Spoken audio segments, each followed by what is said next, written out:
James Pusey just started as the creative arts director here at Veritas, and so we're excited for you guys to get to know James, and for me as well. This will be fun. And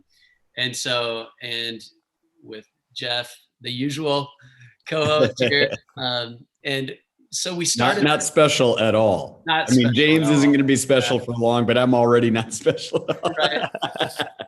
We started the roundtable to fight isolation with community and just letting people in on the conversations that we have pastorally. And so we're going to be hitting on some fun topics. I've got my uniform. Every fall I get a new uniform. This is the Salt Iowa City shirt for this year. Once again, Mitchell did a great job. So yeah. Nice. Anyway, yeah, it'll be, you guys have your t-shirts. So yeah, yours, Jeff. Awesome. So yeah, let's jump right in. So James, give us your backstory. Let us know who you are. Maybe, just a little bit about your life, your God story, stuff like that. Yeah. So I'm actually from just down the road here. I grew up in a little town called Wayland, Iowa, which is down south of Washington. So just about 45 minutes from Iowa City. So yeah, it feels like a little bit of a homecoming for me to be back in the Iowa City area. This is pretty awesome. I was raised by two great Christian parents. They both came to Christ at the University of Iowa. They were students.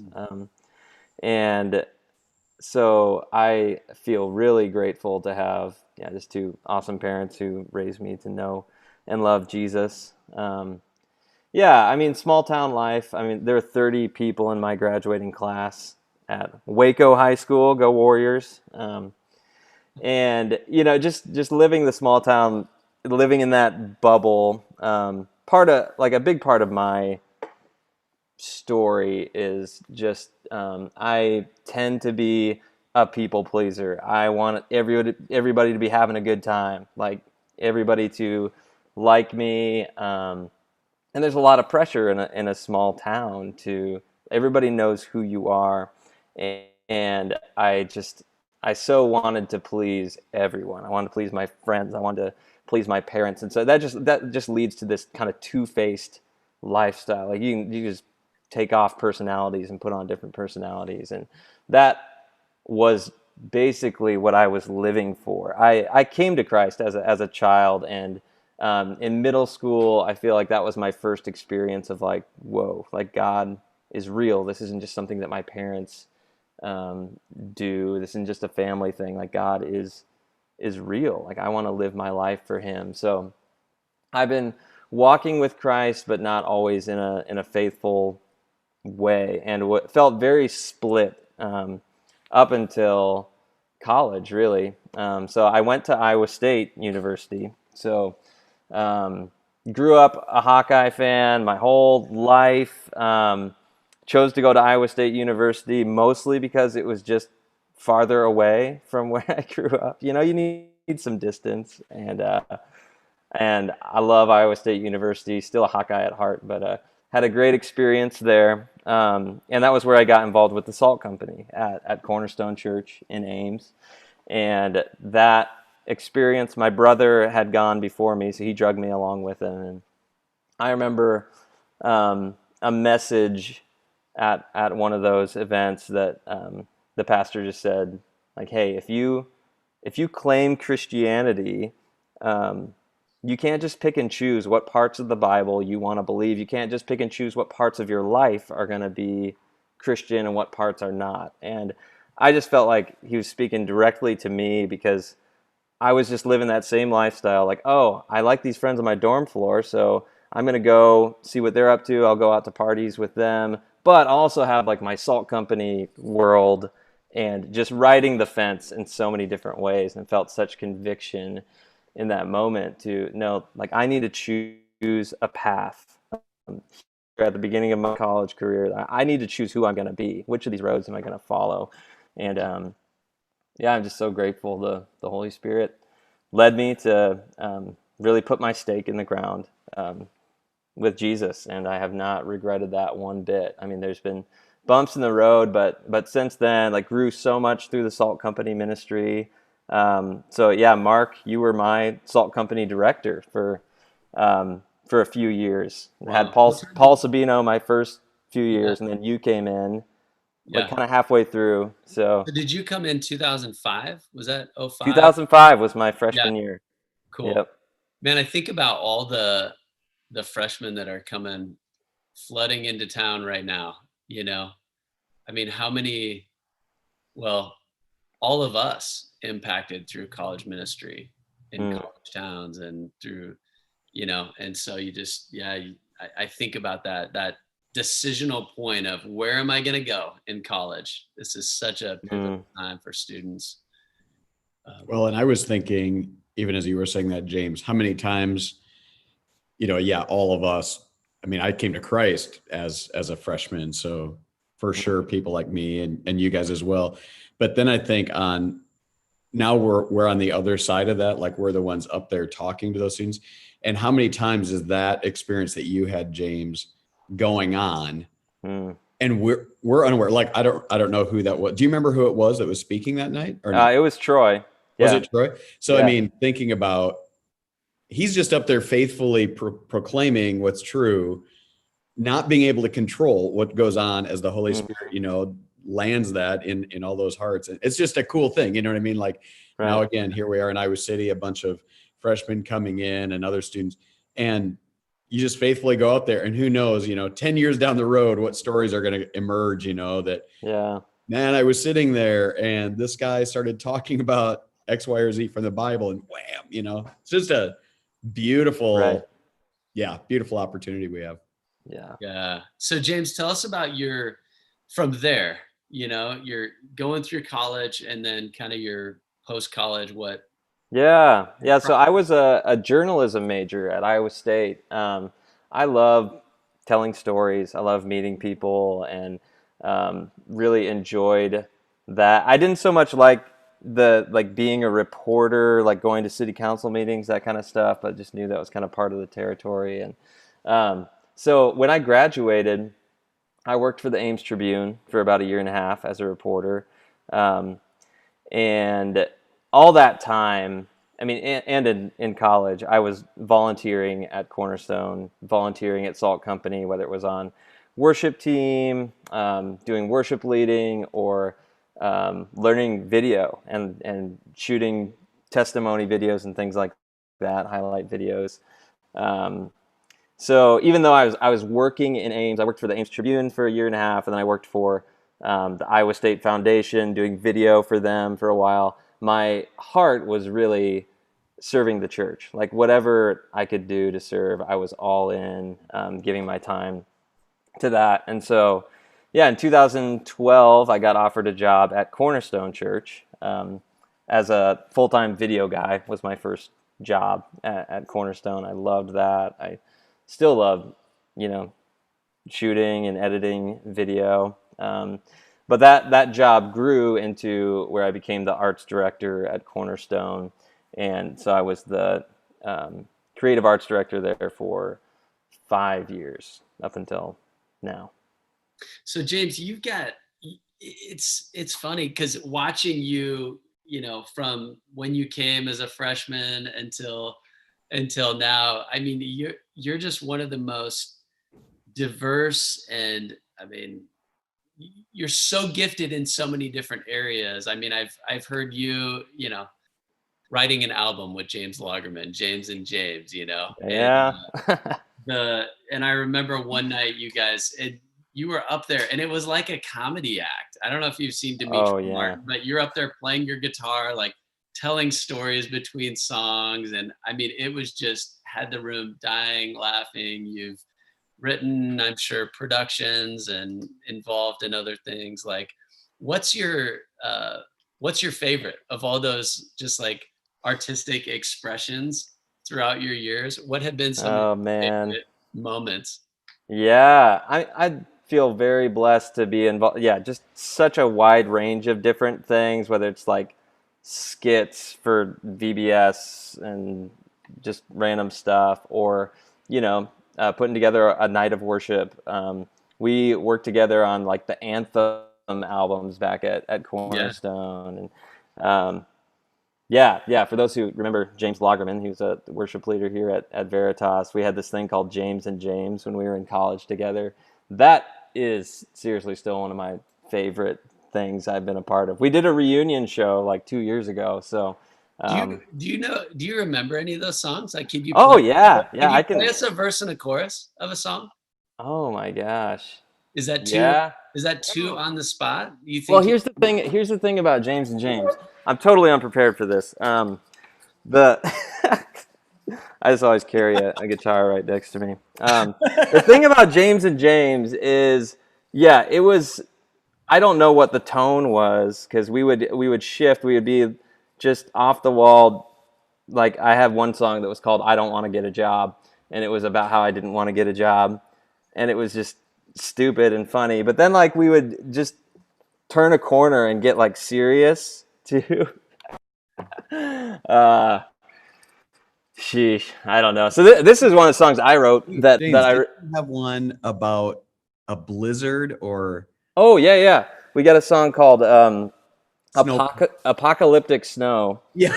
And we wrote that when we were on the college radio station of Iowa State. We were on a live segment, and it was a snowstorm going on, and people were talking about how it was snowpocalypse or something. So we wrote a song on the spot called Apocalyptic Snow that we ended up making a techno remix of that got played on like WHO radio. Like it had its moment in the sun, so you just never know what's gonna. I totally interrupted you, but Sheesh. So this is a song I wrote. I'm just gonna play it like a verse, but I tend to write songs that are like stories, so like ballads. This is a song called Tom and Julie 1986. So it's somebody's like love story or whatever, but so this one isn't even a funny one, but I like it, so I'll just play like a verse.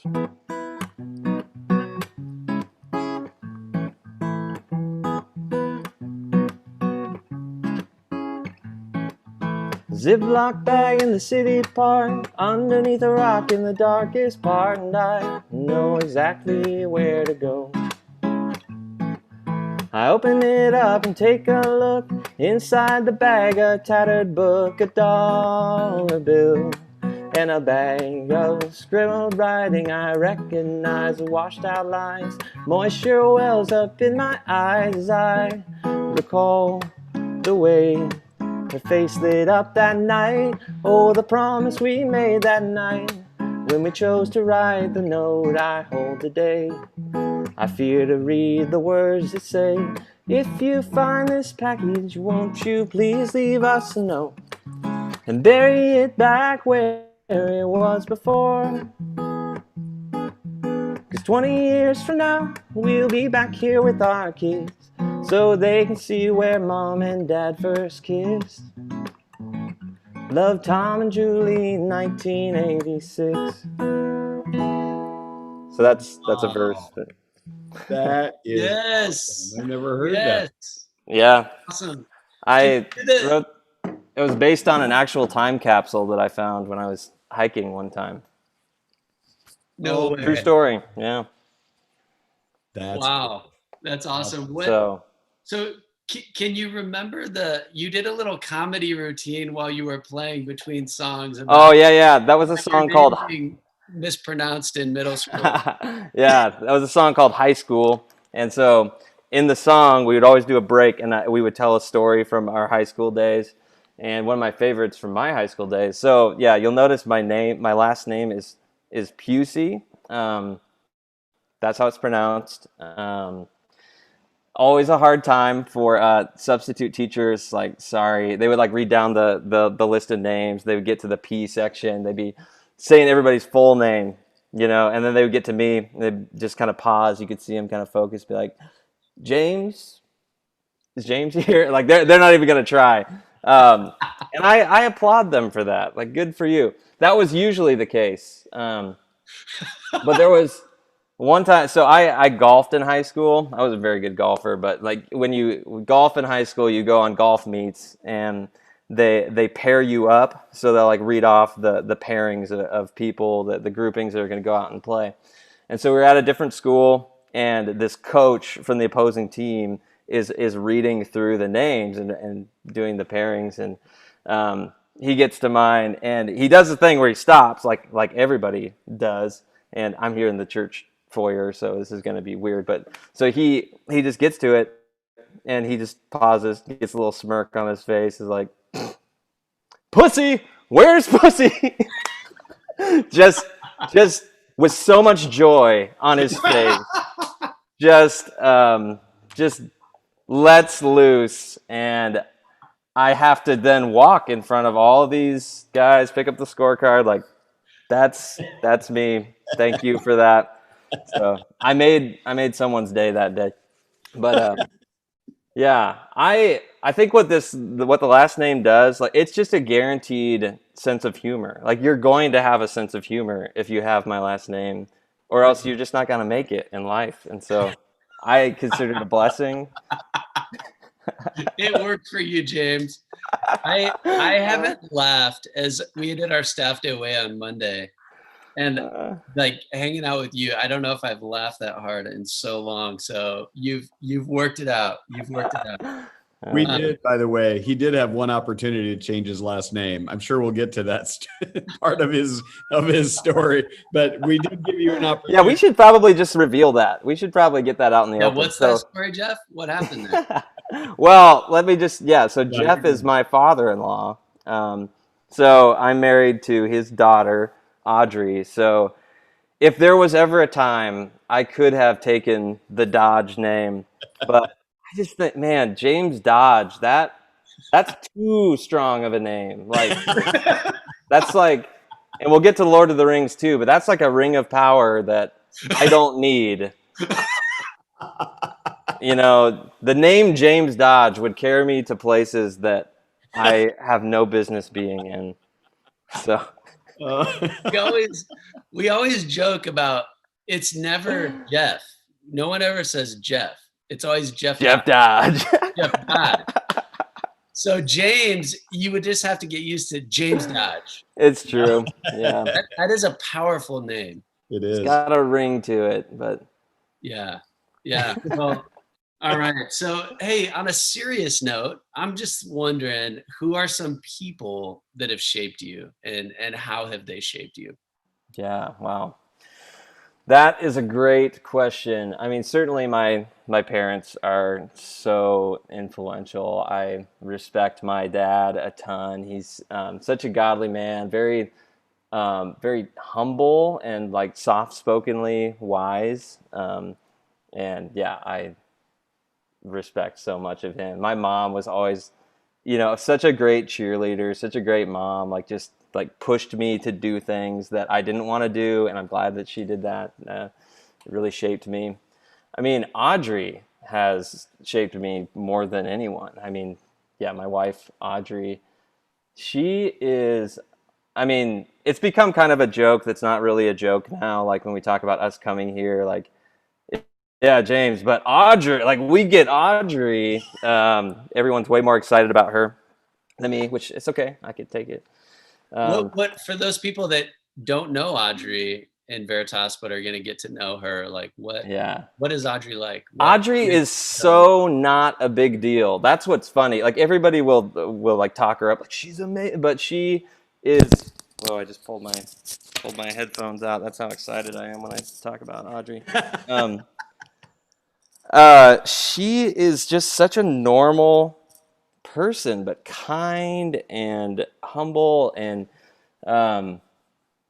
so yeah, what comes to mind for me, and we're going to talk about books, but there's a character. So in the book Crime and Punishment by Dostoevsky, the main character is this like conflicted soul who thinks he's like a really big deal. He refers to himself, he's like, I feel like I'm a Napoleon, like I should be a big deal. I just need to do something drastic to make a name for myself, and that's why he ends up committing this crime.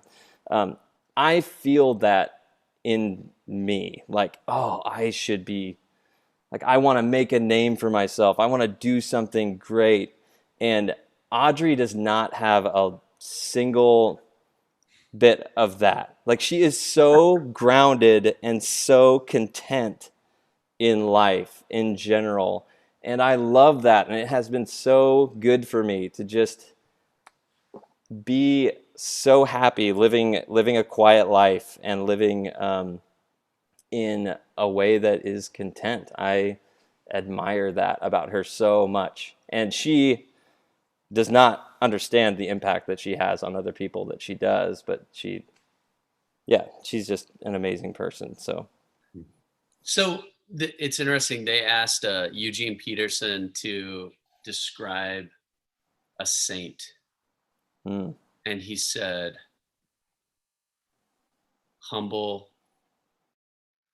unpretentious, and they don't even realize they're a saint. And I thought that was such a cool description, and it sounds kind of like you're describing Audrey. Yes, no, that's perfect. So props to whoever raised Audrey. It's a mystery. They did a really good job.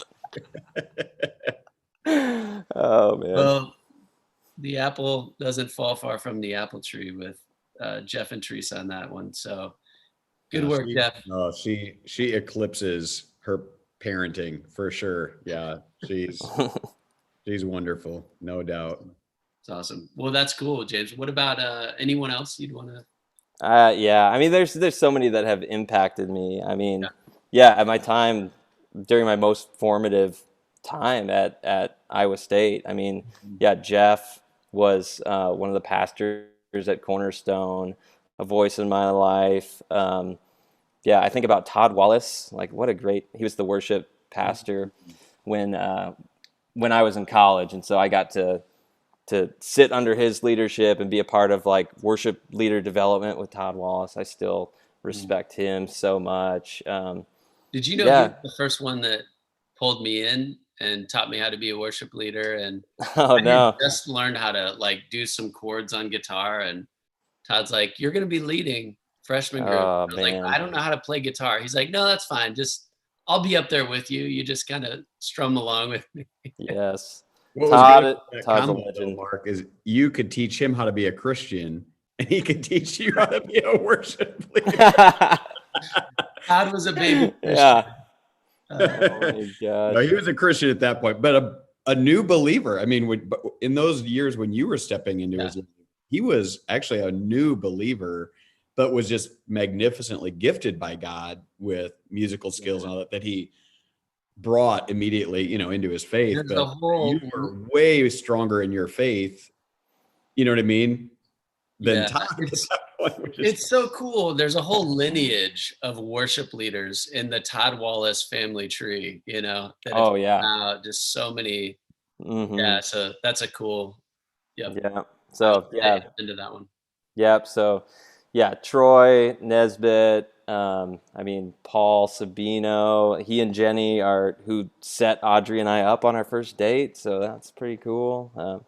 But yeah, and you, Mark, during our time in college, I grew a ton under your leadership as well. So there's just a lot of people I'm thankful for. What would you say too? I mean, in recent years, because under Vance's leadership and, I mean, you've talked about just ways that you grew there and oh man, a lot of people that are, since I've been gone the last 10 years, also other people. So Mark Vance has been the pastor of Cornerstone for the last 2 years. And I respect Mark a ton. He probably did the most for me just in terms of making me into a good manager of people, like in my job, like just how to do that. I am a very just relational, kind of go with the flow kind of person. And so like there were difficult leadership skills that I had to learn along the way to learn how to lead a team. I'm really glad you learned those before you got here. Yes. You might revert. We may need to send you back there every few weeks. Oh man. But yeah, Mark is he's incredible at leading a staff team, and I just got to see that and learn a ton from that. So Awesome. yeah, my time at Cornerstone, I feel like trained me in such a great way. I'm excited to come here, and yeah, I'm so thankful for those years of just learning and growth under people who are way better at things than me. That's awesome. It's good. What about people you've never met? You know, whether it's Mm, authors or theologians, writers, musicians, whoever, like just people that you've never met that have yeah. shaped the way you think about the world. And you Mm-hmm. can't say Bible characters. No Bible characters. Okay. Well, yeah. I mean, Tim Keller. I mean, I've read so many of his books, and his book, The Prodigal God, was one of the first like just whoa, like this is the gospel kind of books. I mean, it's a short read. It's still one of the first that I recommend to people who are like, where do I start just learning, taking a step deeper into Christianity? I'm like, read that book. It's Give us incredible. for someone who's never read it, give us kind of the big idea there. So it's talking all about the prodigal son parable. Um, so when we think about the prodigal son parable, we think about the son who goes away, he blows his inheritance, wastes it, and the father accepts him when he returns, and that's a beautiful story in and of itself, but that's not the whole story. Jesus was telling this parable to Pharisees who, the other brother in the story, it stayed faithful to his dad and did all the right things, lived the right way. And when the lost son comes back, the the Pharisee son, the righteous son, is mad, and he doesn't even go into the party. I mean, that's how the parable ends, is this cliffhanger. Like, will the older brother join the party or not? Or is he going to stay resilient at this God who is too generous? So that's like what the word prodigal means. It doesn't mean lost. It means reckless, kind of, this idea of, so the prodigal God, the title of the book, is this God that is almost reckless in his generosity Wow. to sinners. And yeah, I definitely identified more with the son who, felt like he was doing everything right and had that just pride in him, and that it helped me recognize the depth of my sin and my need for God in a way that I hadn't seen before. But I think with Tim Keller too, just like broadly, he is such an intelligent person. He's able to boil down really difficult truths, but in a pastoral way that's easy to understand, and you can tell his heart is a pastor's warm heart. So, and that's one, like Jeff has kind of got me on a Eugene Peterson kick as well. I'm sure he's talked about him on the round table a few times, but that's the same kind of like just that warmth of an experienced pastor. So in my world, I think a lot about worship and music, and a voice of somebody who I have technically met, but I've just introduced myself to him at a conference. It's a guy named Bob Coughlin. Um, he's a worship leader, but he's written a few books on worship. I love Bob Coughlin because he's like a dad kind of worship leaders. He's an older guy who's been leading worship for years through lots of different trends and phases. I think in worship leading, just a lot of the voices you hear are very young and trendy and of the moment.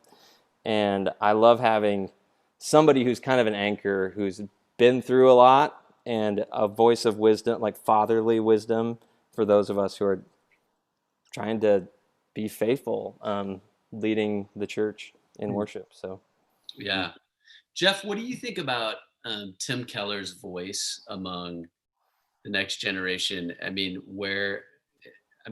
a lot of pastors, young people especially, have been deeply impacted by him. Where do Yeah. you think he kind of lands in the whole? I'm just Yeah. trying to think of what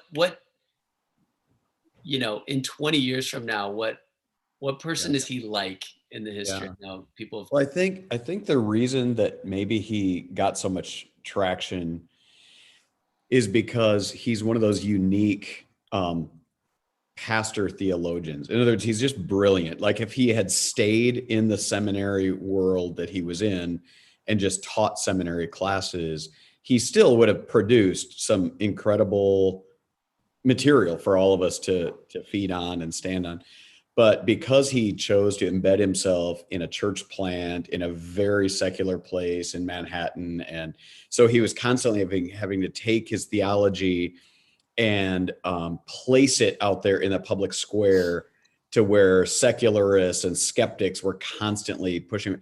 It just broadened him and gave him language to be able to speak in a way that was, he could become conversant in a somewhat hostile or at least skeptical world.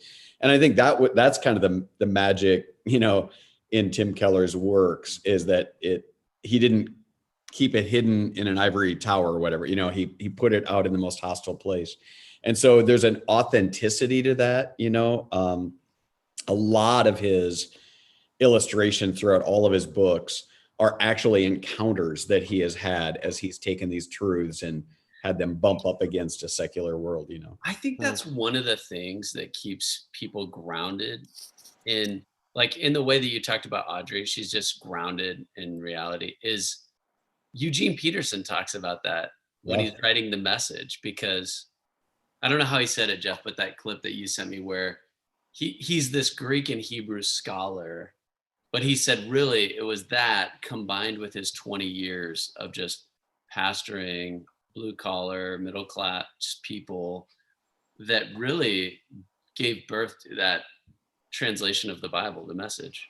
Yeah. And I think there's something about just being among people that the more disconnected you get from people, it's easy for us, even in ministry, to kind of. It is. I love it when Peterson talks about and he's done this in a couple of his books, but he talks about how excited he was when the pastor that was at his church was going to be going through the book of Leviticus. And he was excited to learn the book of Leviticus. And then the first time he heard that pastor describe sacrifice, he said, I was sitting there and I thought, look, I'm a butcher's son. I've watched animals get slaughtered my whole life.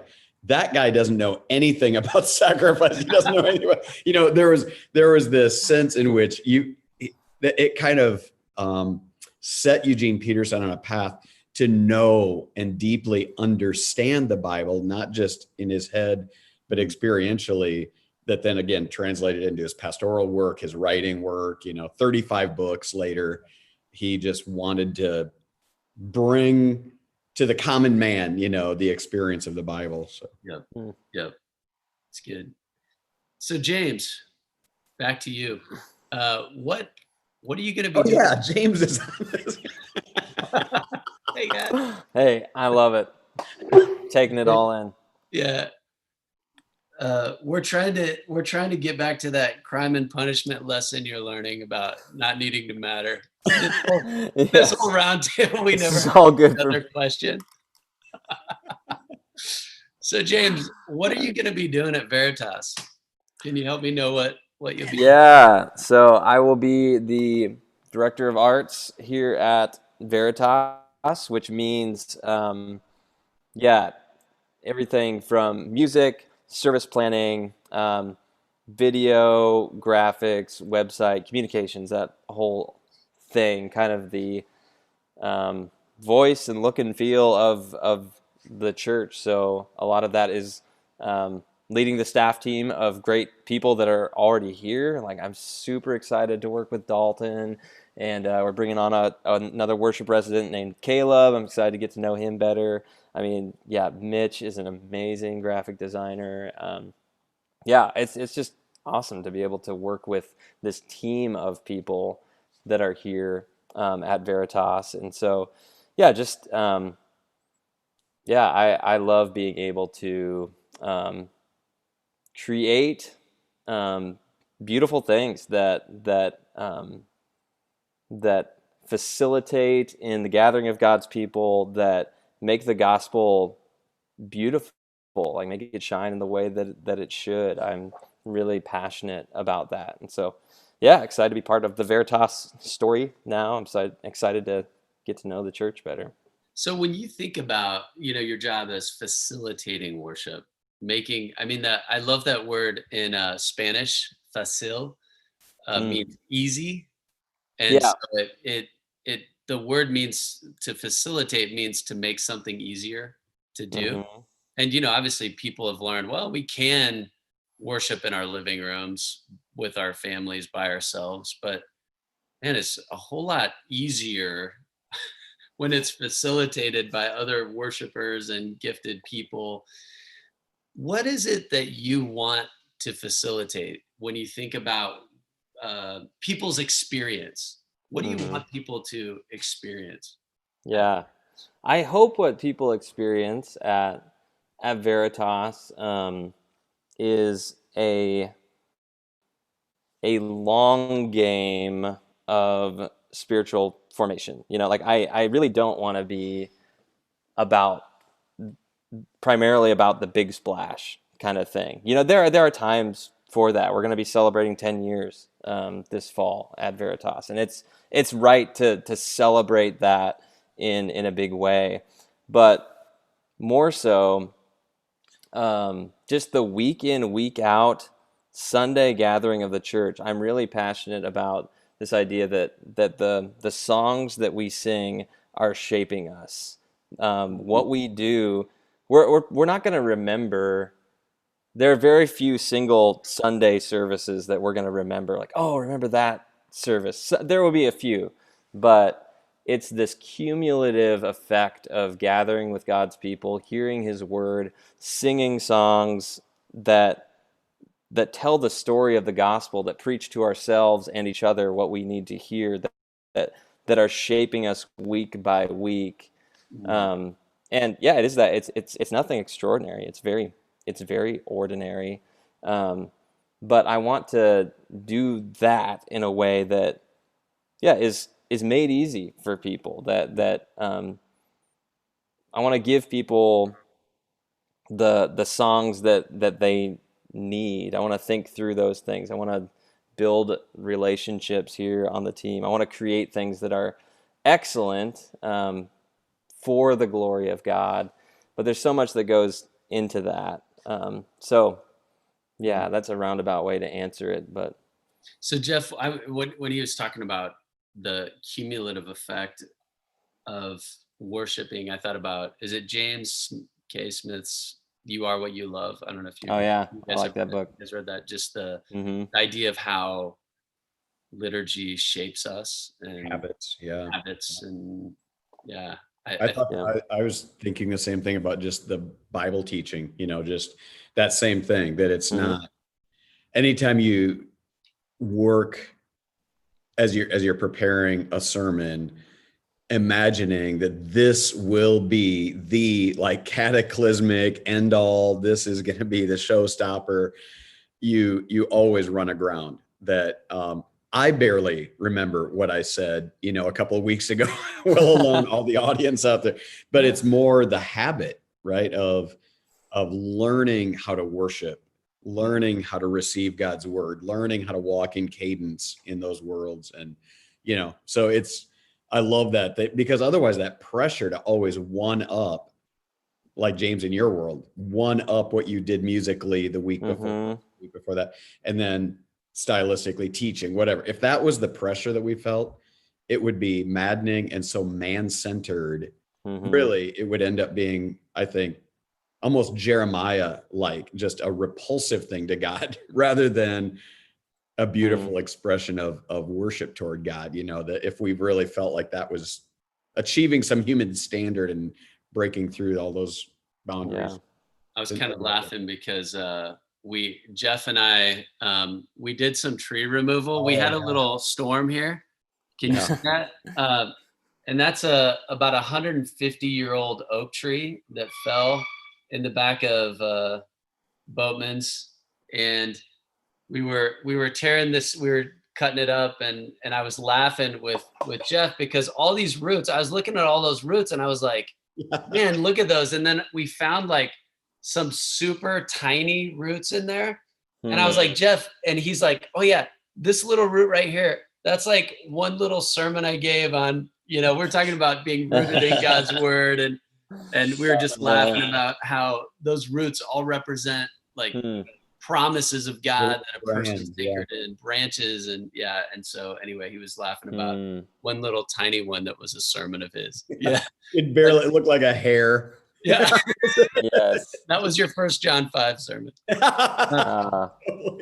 such a great You said, picture. James, about how you don't necessarily remember every single service, but it's just all of those things anchored in God, that anchor you in God. And I think those songs, like some of those worship songs, are like big roots that like when you've talked about this before, like what will you be singing on your deathbed? It's probably going to be Great Is Thy Faithfulness, or Amazing Grace, or maybe a modern chorus makes its way in there. Yeah. Maybe, Right. But I love how you talk about that, and I think we'll benefit from your influence here for sure. So, but since you're the creative arts director, I want to talk about art a little bit. I love talking about literature, music, art, with people that actually read it and understand and appreciate it. Because I don't. I think you have a lot on this.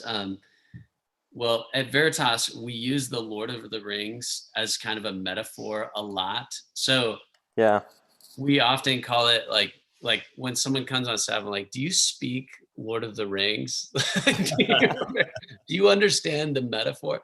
For somebody that's never read Lord of the Rings, what's kind of your sales pitch for why it's a book or a trilogy worth reading and knowing about? Because I'm kind of late to the game on it too. Like I am just now kind of reading it.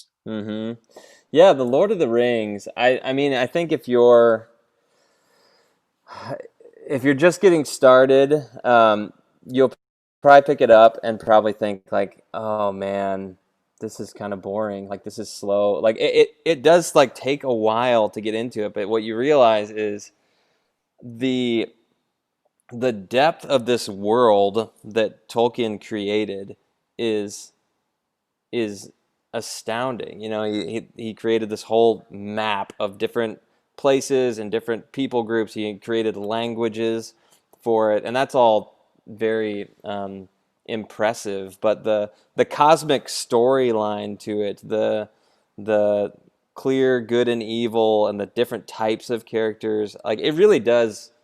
When you get into it, you're like, this is a world that I could like walk around in and that I understand. Like I feel like I could get from the Shire to Rohan if I wanted to. Like I can visualize that, So it's just fun. I'm just a story guy. I get lost in stories, and that's about the best one that I've found, to just feel like I'm in a completely different place. It's just so fun. But Tolkien, he crafted these very biblical Christian themes into it. Like it's crazy how you see Frodo, the little lowly hobbits, struggle with this power that he's been given that he didn't ask for. But there's so many metaphors for how we struggle with sin and pride, like what that does to you over time. I don't know. I've read it. I'm on my third time through them right now, and just more different things stand out every time. So I'm making it a goal. I'm going to read them every decade of my life. I'm going to read the Lord of the Rings just to recalibrate and just get lost in it again, because it's amazing. I was long enough. It will almost take you a decade. Yes. And I'll get done. I'll start over again.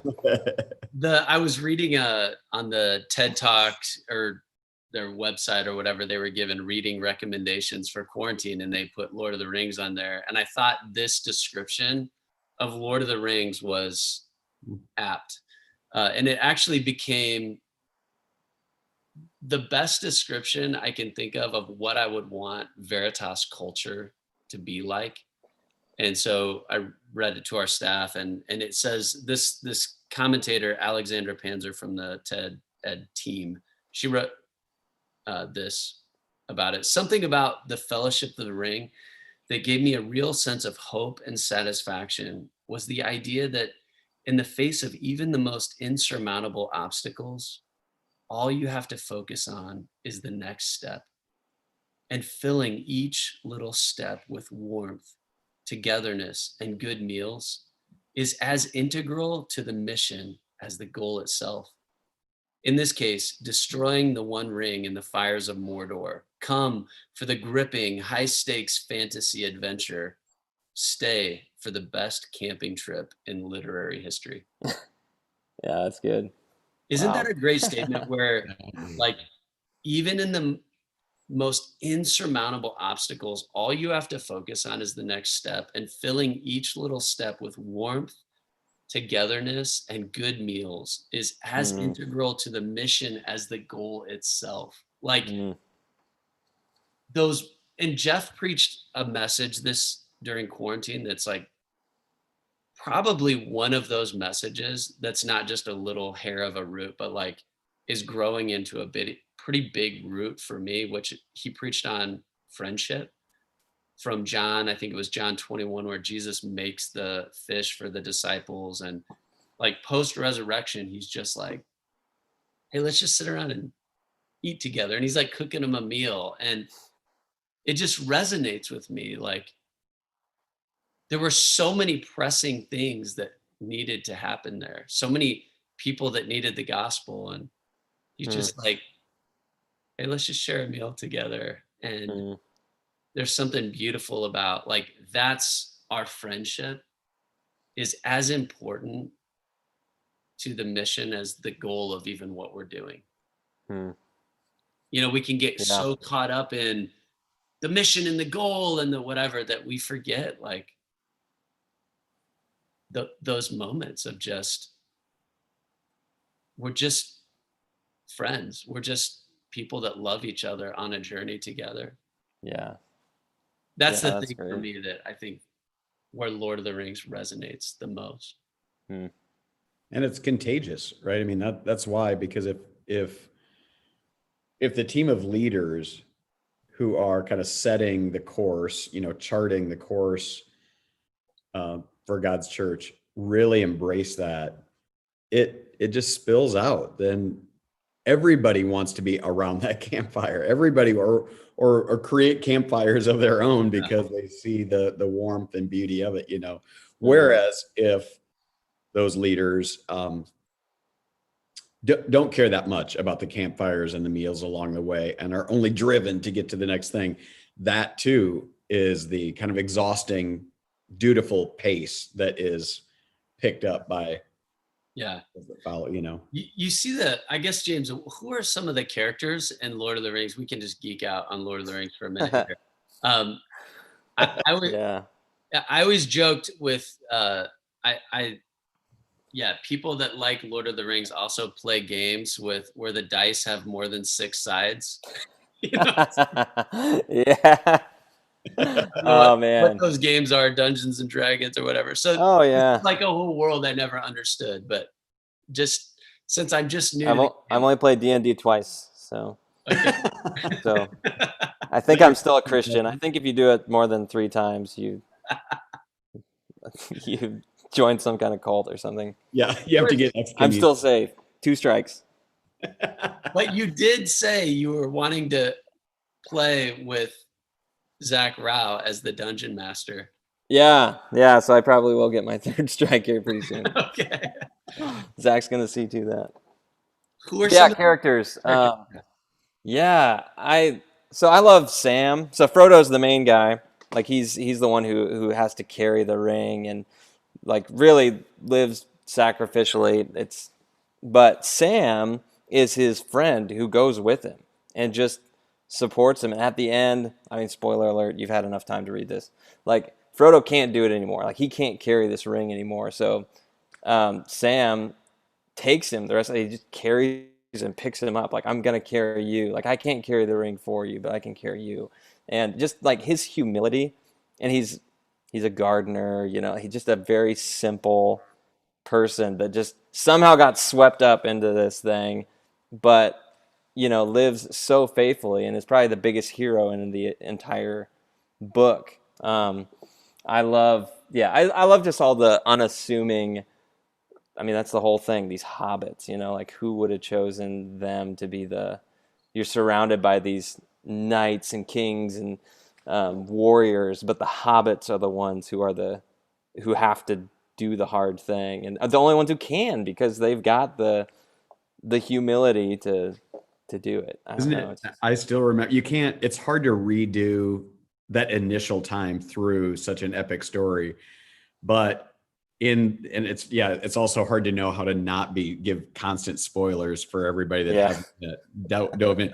But at one point, it does seem that the hero has died, and so here's his friend that seemingly, you know, takes the ring for a short time. And I remember when I got to that part, I'm like, I knew it. He's actually the hero. He's the ring bearer. He's, you know, because he truly does in so many ways. You're right, all the way at the very end. And so there's these moments along the way where he just kind of steps in and you're like, oh, you know, and anyway. Yeah, it's so many moments like that, you know. I think we want, like, my desire at Veritas is to be like just a bunch of hobbits where you're not. It's like at one point Faramir meets, when he first meets Frodo, or at some point in their conversation, he's like, wow, who are you people? Like, he says, their gardeners must be honored where you're from. Like, you guys honor gardeners, average people. He's like, who are you? What is this? And he was saying it. He's attracted. It wasn't dismissive. Yeah, right. He's leaning in like, I've always wanted to meet. You know, to your point, James. Here's all these elves and these wizards, and yet here he was, like, strangely being drawn to the beautiful, simplistic life of these hobbits. Yeah. I want to know more about you people. Yeah, just like some humble people, some humble gardeners, but you have this extraordinary mission that you've been given. And is the end of I was trying to remember the Return of the King. At the end of the movie, you know, they all, like, the hobbits, you know, bow down to Aragorn, and he's like, oh no. Like, is that scene pretty accurate to the book? Yeah, as far as I can tell. I'm trying to remember the scene in the movie, how it goes, but because everybody else is bowing, but when they go to bow, that's the one time that the king of that Aragorn is like, yeah, you bow to no man, kind of a thing. Yeah. So yeah, by far the best film adaptation of a book just ever. So if you're wanting to get your feet wet, I mean, the movies are incredible. So I've watched the movies through or probably 3 times. The extended edition was so good, and I found with Lord of the Rings, it's like a fine wine, you know, where a really expensive bottle, like the first time you taste it or you get into what, you may not appreciate wine, but there are people that really actually know about wine. I feel like that's like Lord of the Rings for me, where now that I'm like on my 3rd time through the movies and the 2nd time through the books, I'm like actually starting to appreciate it and experience the depth of this world. Anyway, yeah, we probably can move on from that topic. I think we've lost. I don't think anybody's watching anymore, except Lord of the Rings people. All right. Well, James, you're an avid reader. Any other like book genres or books you're into? Oh man, I love reading. I just like learning things, and so I'll read just about anything. But I don't know. There's the book How to Read a Book, which seems so like redundant, but it is great, and you should read it. But at the end of that, there's this really long list that Mortimer Adler made that was like books you should read before you die. That's not what it's called, but that's what I call it, because my goal is to get through all of those books before I die. Wow. So, like from Homer, you know, the Iliad, all the way up to the 1900s, and I haven't even scratched the surface. I might be, you know. So Mark Twain described a classic. He said a classic is a book that everyone wants to have read, but no one wants to read. So, Right. so I think that's probably a lot of books on that list. Yeah. And I feel like as I'm going through, I'm kind of curating my own list of like, here are the ones I would tell people that they actually should read, and here are the ones you can actually skip. I'm like, Crime and Punishment. I want to have read that book. I was thinking, Mark, I was thinking the same thing earlier. Every time I hear James and Audrey talk about Dostoevsky, I think, I wish I was a better person. I wish I could really. Oh man. Oh, it's my atheist professor, philosophy of religion professor. This dude in his like 70s, Doc Klemke at Iowa State. He said the best book he's ever read was The Brothers Karamazov by Dostoevsky. I think David Livingston said he read it recently and just that's a phenomenal book. There's a priest character in that book that I go back to all the time. He's just one of those characters that's very defined, and honestly, like, I ask myself, like, what would that character do in this situation? Like that has been part of my conscience sometimes. Like it's an incredible book. What's the book? Can you just tell me? Save me the time. The Brothers Karamazov, the Brothers K for short. But I cannot give you a synopsis of this book. Okay. But I mean, three brothers who take very different paths, and you kind of follow. They have a horrible father, and so you see just the youngest, the middle, the oldest, where their lives take them. So it's kind of the story of this family. But within it, you see, there's these side characters, like this priest character who's just this, like, just such a great example, I think, of what a pastor should be. And there's instances of grace, and there's struggle. Like, there's a really famous passage in it where the middle child is an atheist, and he's struggling with who Christ is, and I'm drawing a blank on like, isn't it on the problem of evil? Like, how could this God? Yeah, so Dostoevsky, he's credited with creating one of the best arguments for why God doesn't exist. Like that's what people go to this, which just is, I mean, and Dostoevsky was a complicated man. I think he really did struggle with Christianity, but like really wanted to believe. It's just interesting, you know, how I just love the true struggle that you see in that. And Tolstoy's got kind of the same thing. Like, they are really wrestling with their faith and honest about it. There are no easy answers. There are no easy, like, oh, and then I was easily converted to Christianity. Like, that does not happen. Like, it is very honest, grappling with mortality and meaningless of life. It's so great. Well, you're in the right city, James. I think Iowa City is one of a handful of UNESCO cities of literature. There's like I think there's more bookstores per capita in Iowa City than any other place in the world. Some crazy thing like that with the writers' workshop, and maybe someday we'll be able to hook up a tour of the writers' workshop. Jeff, yes, that'd be awesome. Got us hooked up with. When Russell Moore came to town, someone in the workshop took us on a tour of their buildings. It was pretty cool. I think you'd enjoy it. So that thing I was trying to think of, it's called the Grand Inquisitor. So just Google that after this, and you can read. It's like a story within a story, but it's his basically his proof that God doesn't exist, kind of a thing. Yeah, I think in a day, some uplifting. I think in a day when, you know, clerics are pretty suspect, and there's a lot of scandalous stuff. And I guess there has been throughout time of scandalous, you know, pastors and priests and stuff. But looking at some of those places, like that character that you're describing, same thing in Les Mis, the priest character, especially in the book, he's developed a lot more than in the movie. where you're just looking at that. And even Marilyn Robinson, you know, the way that she made such a heroic, beautiful, noble character of that pastor.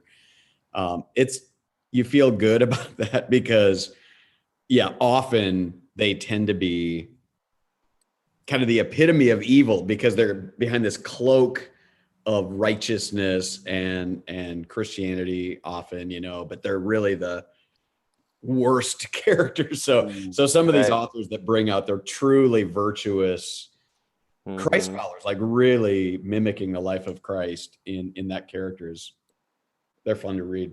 Yep. I want to ask you, James, if you could lead a roundtable with a few characters from history. Yeah. So you're leading the roundtable, and you get to zoom in any character from history and choose your topic of what you're talking to them about. Who are you choosing? So, yeah, so he sent me this question before, so this isn't like my off the top of the head. I don't know what I would have said. I would have frozen and been like, I don't know. So there are so many different options, but here's what I would choose. I would go Dante, John Milton, C.S. Lewis, and me, and I would not say a word. C.S. Lewis would lead the roundtable, but it would be about Christian art, like Christian storytelling. So, I mean, Dante, the Divine Comedy, that's one of those that, like, you're probably like, oh man, I could never read it. Like, if you find a good version, it like walks you through it and like explains stuff. I think it is probably the best work of Christian art that's ever been made, like any format. Whoa. Like it's incredible, and you know, it's his account of going to hell and going to purgatory, which we don't really believe in. But I think as a literary device, like the way that he portrays the gospel, and even says at the beginning of the book, like, I'm writing this so that lost souls will be saved. Like, that's my goal in writing this, is to show the gospel. And so it's hell, purgatory, heaven, and you see all these historical characters where they're at in the places, and this. So it's this epic work. And then John Milton wrote an epic called Paradise Lost, and it's similar in its structure. C.S. Lewis was an expert on classics, and so he read all these things, and he created the Chronicles of Narnia. I am just always wrestling with, in the arts in general, like, how explicit do you need to be, or should you be, with the gospel? You know, because that's been a shortcoming of Christian art today, is that it just seems too easy a lot of the times, too whitewashed, like, oh, and then this conversion experience happened. Like, it almost feels like just not true, like not authentic.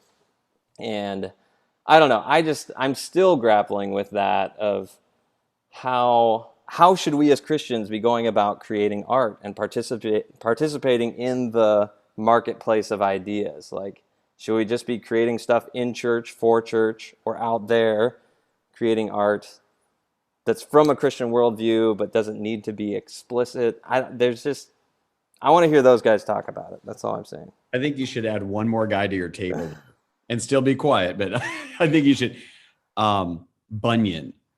Because even though he's way more blatant, you know, there's a more one-to-one connection to the gospel. You know, he wrote in that story form at a time where that really wasn't. If you were going to be a brilliant Christian mind and contribute to the literary world, you would have chosen, you know, nonfiction. But he chose this elaborate, beautiful, you know, beautifully story. So I'm just saying that'd be another era, but another artist.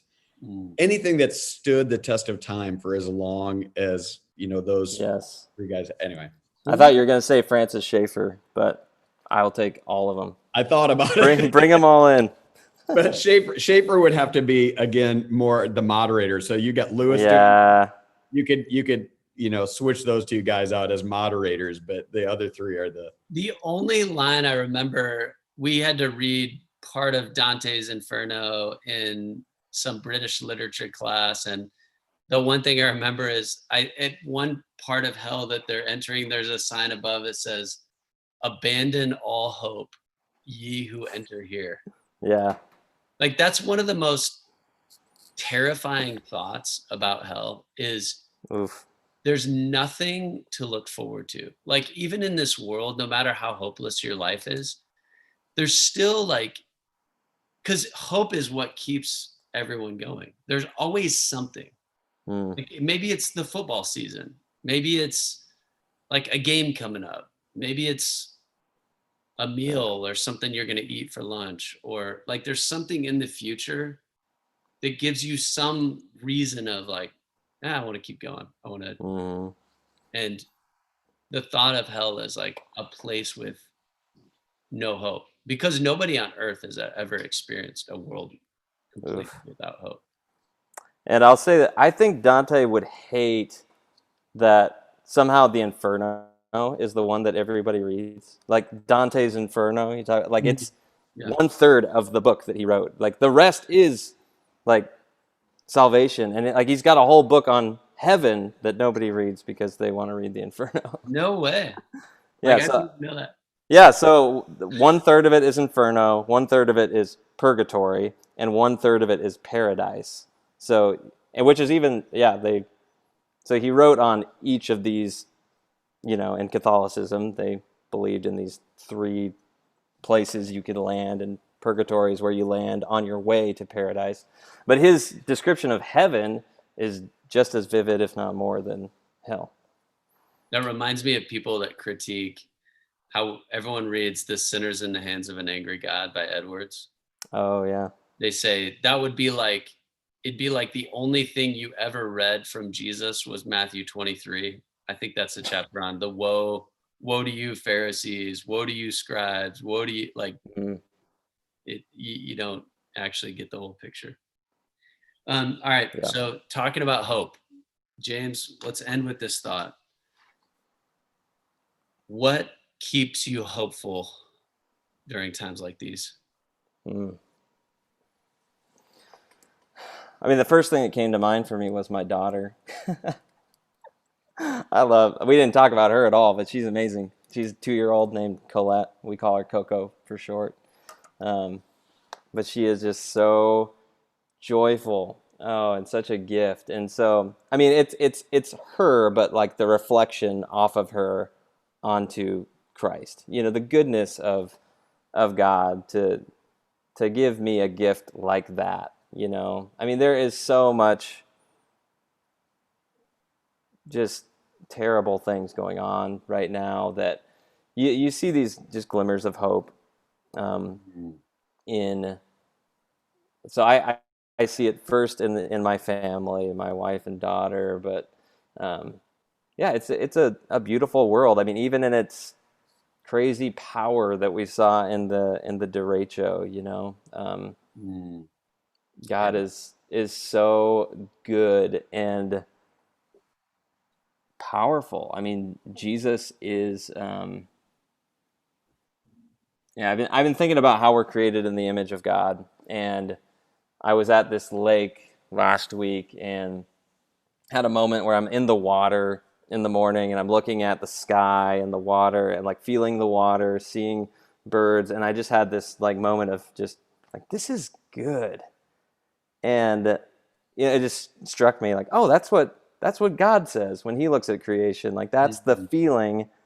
And I'm sure this isn't as profound as it felt, but I was just like, this is what it means to be created in the image of God. Like no other creature gets to do this. Like look and see the synthesis of everything working together and be like, this is good.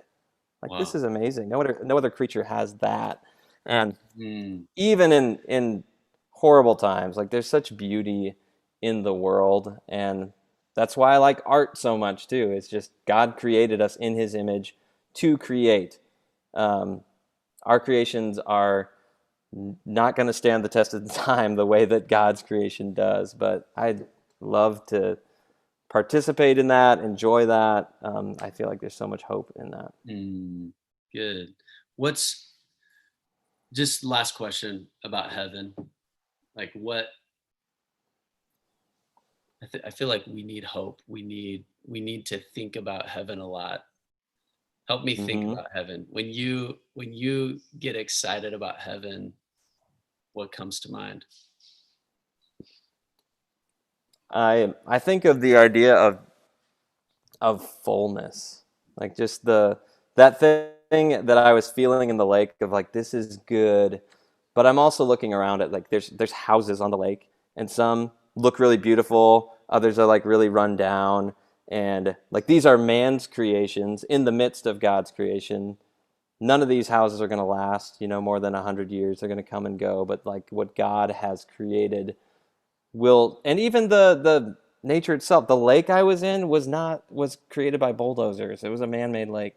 So there's just, it's so imperfect. I'm like, man, if I can find so much beauty in God's creation here and what he's done, like the fullness of creation. But then you think of the fullness of like all these of humanity as God's work of art. Like I'm excited to be fully realized, whatever that looks like, for God to use. Like, what are we going to be doing in heaven? Like whatever God is preparing for us here, I'm so excited to be a part of what that's going to look like, because we're not all just going to be sitting around playing harps. Like we're going to be actively engaging in life that is truly life, whatever that is. So just the fullness of life without all the struggles that we're experiencing now. Um, yeah, I'm just excited to Yep. see what God's been up to. Yeah. Yep. And Jesus is there. I mean, what's it going to be like to Yes. see him? And a guy in our men's group read this morning John 16:33, because everyone in our men's group is just going through a really hard time right now. And just thinking about moms that moms and dads who are trying to figure out with kids and school and kids being home and just all the things that, yeah, anyway, just living in a world of just disappointment right now and loss and struggle. He read John 16:33, and Jesus says, I've told you these things so that in me you may have peace. In this world you will have trouble, but take heart, I have overcome the world. And yeah, I think about Jesus saying, in me you will have peace, and just being able to be in his presence and finally experience being in him and having shalom, the peace restored. Yeah. It's Jeff, I'm going to leave you with the last word. Well, actually, I was, I, earlier we were in Proverbs 19, and as I thought about James and having this, well, just this moment for James and Audrey and Coco to move to Iowa City and part of our family being reunited in the same city. I mean, obviously there's a ton of just joy and delight and gratitude in that. But as I thought about James, particularly Proverbs 19:22, it says, what is desirable in a person is his fidelity. Faithfulness is another word for faithfulness, fide, faith, like full of faith. What is desirable in a person is his fidelity. Better to be a poor person than a liar. I mean, just that bold, kind of aggressive way that Proverbs is written. And I just think Veritas is going to be really blessed. Yes, James has tons of musical skills and videography skills and managerial skills, all sorts of stuff he's going to bring to the table that's going to be of benefit to all of us. But I think, James, it's your fidelity, your faithfulness. That's really the hallmark of your life. That's the hallmark of your family. And I think that's what's going to be the gift, really, that you bring to Veritas. So I'm excited for you to be here. As much for you, your presence, your family, but just what you're going to contribute to God's church here. I'm very excited for that. It's awesome. Well, James, I did ask you to bring a guitar, hoping that you would just close our time with a worship song. And we've been talking about worshiping our way through these days. And so, could you just close us with a song, whatever one you've chosen? Yeah. So this is a song I really like, called Yet Not I, But Through Christ in Me. It's a long title, but if you want to Google it, you can follow along the lyrics. It's by a group called City Alight.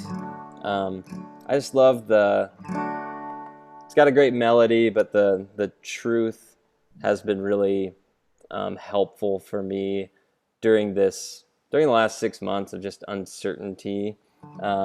Just reminding of the gift that Jesus is and how I have nothing without him. So here we go. What gift of grace is Jesus my Redeemer? There is no more for heaven now to give. He is my joy, my righteousness and freedom, my steadfast love, my deep and boundless peace. To this I hold, my hope is only Jesus, for my life is wholly bound to his.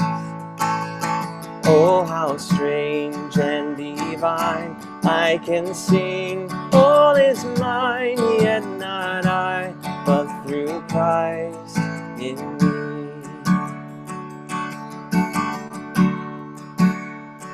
The night is dark, but I am not forsaken, for by my side the Savior, he will stay.